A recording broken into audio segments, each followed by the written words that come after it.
Hello everyone, this is Prince Preet Singh. Focus tutorial में आपका स्वागत है। आपके साथ जो मैं चैप्टर डिस्कस कर रहा हूँ वो है एनपीओ और आज का टॉपिक है हमारा इनकम और एक्सपेंसेस। इनकम और एक्सपेंसेस को हमने इनकम एंड एक्सपेंडिचर में कैसे शो करनी है वो हम सब डिस्कस करने वाले हैं। आपके सामने एक फॉर्मेट है इनकम एंड एक्सपेंडिचर अकाउंट का, ठीक है। उसकी डेबिट साइड में एक एक्सपेंसेस आ रही हैं, एक्सपेंसेस लिखी हुई दिख रही होंगी आपको, ठीक है। हमने ऑलरेडी ये डिस्कस करा हुआ है। आपका जो इनकम एंड एक्सपेंडिचर है ये एक्रूअल बेसिस पे बनाया जाता है। एक्रूअल बेसिस मींस जो एक्चुअल इनकम होती हैं और एक्चुअल एक्सपेंसेस होती हैं हम वो इसमें शो करते हैं। इस चीज़ से कोई फ़र्क नहीं पड़ता वो हमें रिसीव कब हुई है या हमने पेमेंट कब करी है। क्लियर। ऐसे एक्सपेंसेस जो एक्चुअल हैं वो हमने इनकम एंड एक्सपेंडिचर में प्रेजेंट करनी है। मैंने अगर सपोज करो मैंने रेंट पे करना है इस साल का 1 लाख रुपीज़, ठीक है। और मैंने सिर्फ 85,000 रेंट पे करा है, तो 15,000 का जो रेंट है मेरा अभी भी ड्यू है। तो उसको हम क्या बोलते हैं, आउटस्टैंडिंग रेंट। और आउटस्टैंडिंग हम हमेशा से क्या करते हैं, प्लस, ठीक है। तो अब ये ऐसा करने का पर्पस, ये जो चीज जो हम कर रहे हैं यहाँ पे ये एक्रूअल बेसिस होता है, ठीक है ना। तो अब देखो, अब एक्सपेंसेस हैं क्या हमारी, एक्सपेंसेस हम सारे डेबिट साइड में शो करनी है। अब उसको इनर कॉलम में शो कर रहे हैं हम, फाइनल कॉलम में ना शो करके इनर कॉलम में शो कर रहे हैं उसका जो अमाउंट है जो हमने एक्चुअल पे करा है, ठीक। अब ऐसी एक्सपेंसेस जो अभी तक हमने पेमेंट नहीं करी उसकी वो क्या है, आउटस्टैंडिंग।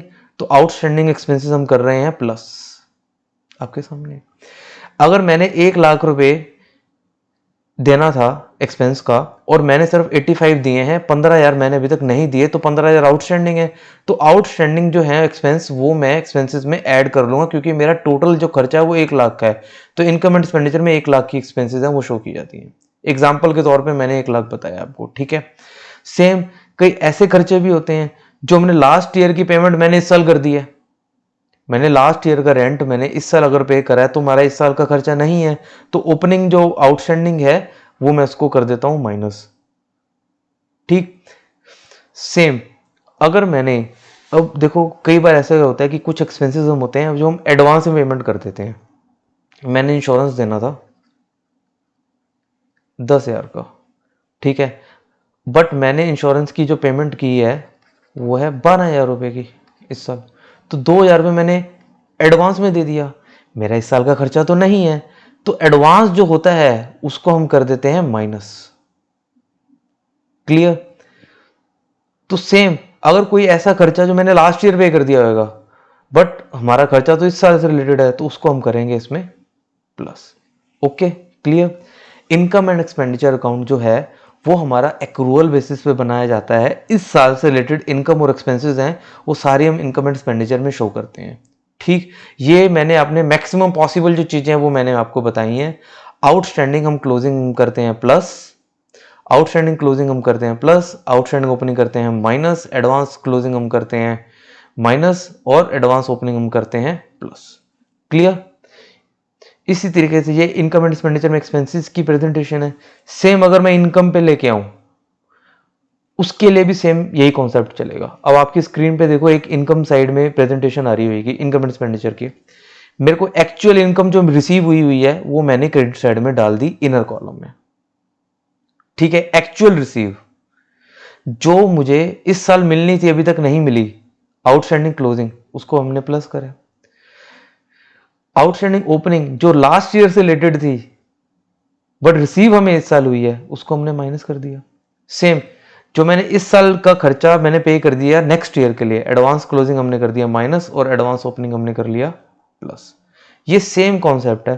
देखो अगर आपको ये चीज समझ में नहीं आ पा रही, कई बार कंफ्यूज होने रहती है, एग्जाम कर रहे हैं, प्रेशर है, प्रेशर में काम नहीं होता, कई बार दिमाग नहीं चल रहा होता, तो हम जो स्टैंडर्ड बेसिस पे आउटस्टैंडिंग जो है वो हम करते हैं क्या, प्लस, ठीक। जो स्टैंडर्ड होता है ना ये हमेशा क्लोजिंग होता है।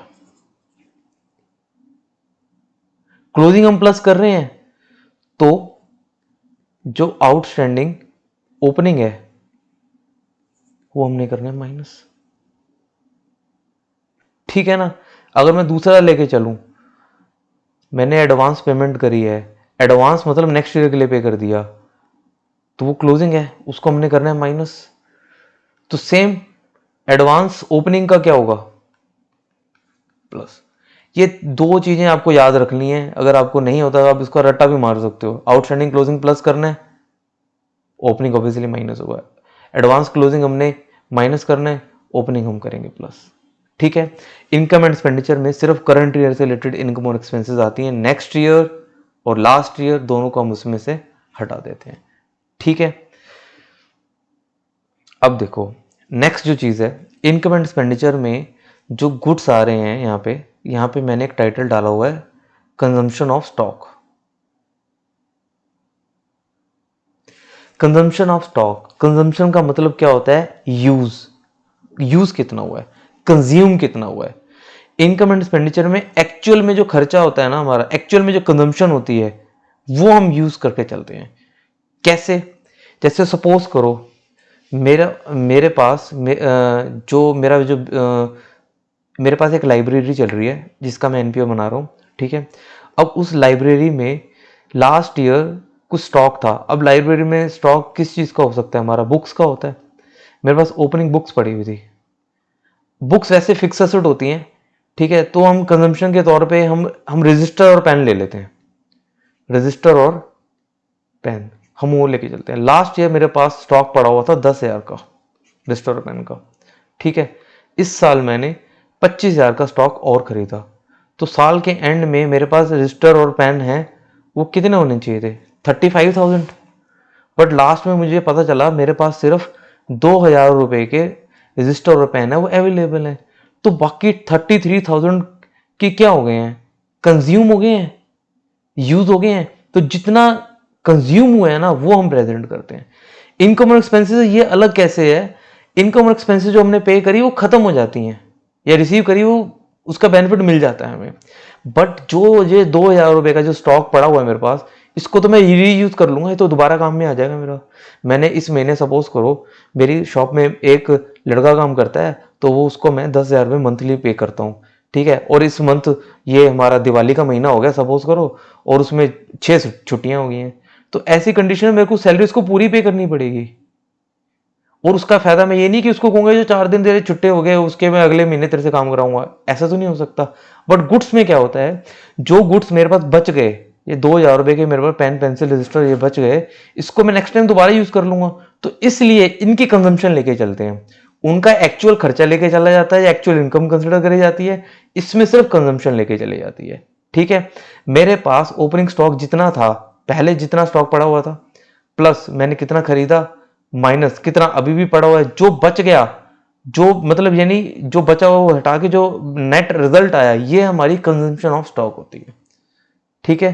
क्लियर, क्लियर हुआ इनकम और एक्सपेंसेस और कंजम्पशन ऑफ स्टॉक में डिफरेंस कैसे हो गया, क्योंकि ये चीज पड़ी रहती है और ये अगेन यूज हो सकती है।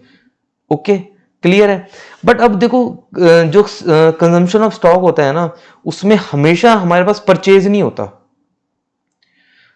मतलब हमेशा, मतलब परचेज इन सेंस कि कई बार ना हमें पेमेंट दी होती है।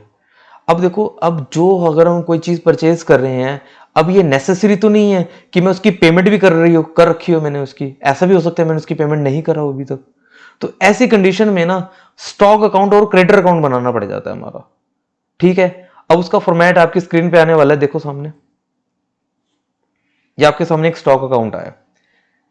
इसमें देखो क्या है, अगर मैंने पेमेंट करी हुई है यहाँ पे रिसिप्ट में पेमेंट अकाउंट, देखो इसका एक फॉर्मेट में एक बार क्लियर करता हूँ, फिर मैं इसको एक बार एग्जांपल के थ्रू आपको समझाऊंगा। स्टॉक अकाउंट है, स्टॉक, स्टॉक हमारा होता है एसेट्स। जितनी भी एसेट्स होती हैं उनके ओपनिंग बैलेंसेस हमेशा डेबिट साइड में आते हैं, क्लोजिंग बैलेंस हमेशा क्रेडिट साइड में आते हैं। ठीक है। ओपनिंग बैलेंस यहां आ गया, क्लोजिंग बैलेंस यहां आ गया, डेबिट साइड में ये क्रेडिटर है। ठीक। क्रेडिटर्स मीन हमने टोटल कितना हमने उससे सामान खरीदा है। अब ये क्रेडिटर अकाउंट देखो, क्रेडिटर एक लाइबिलिटी होती है, लाइबिलिटीज का ओपनिंग बैलेंस क्रेडिट से शुरू होता है, क्लोजिंग बैलेंस डेबिट पे खत्म होता है। ठीक। टोटल यहां पे डेबिट साइड में हमारी पेमेंट आ जाती है,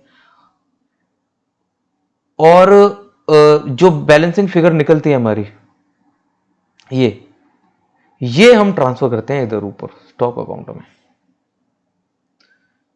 ओपनिंग प्लस क्रेडिटर्स, हमने उनको पैसे देने हैं इस साल के, माइनस क्लोजिंग, और जो नेट अमाउंट फिगर आई, जो नेट फिगर आई, जो हम इनकम एंड एक्सपेंडिचर में ट्रांसफर करते हैं।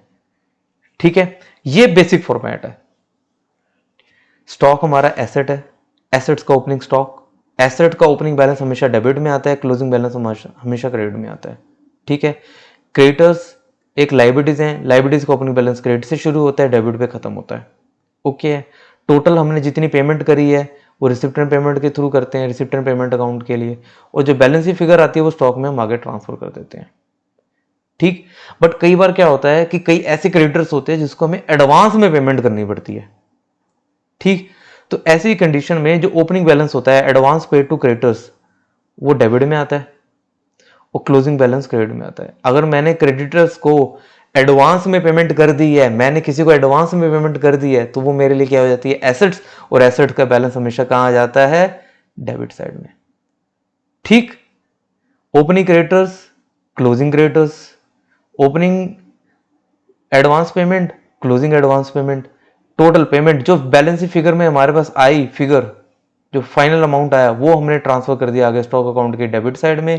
फिर इस तरीके से हम कंजम्पशन निकालते हैं, opening plus purchase minus closing, जो हमने इससे पीछे टॉपिक पे क्लियर करा था। देखो, opening plus purchase minus closing.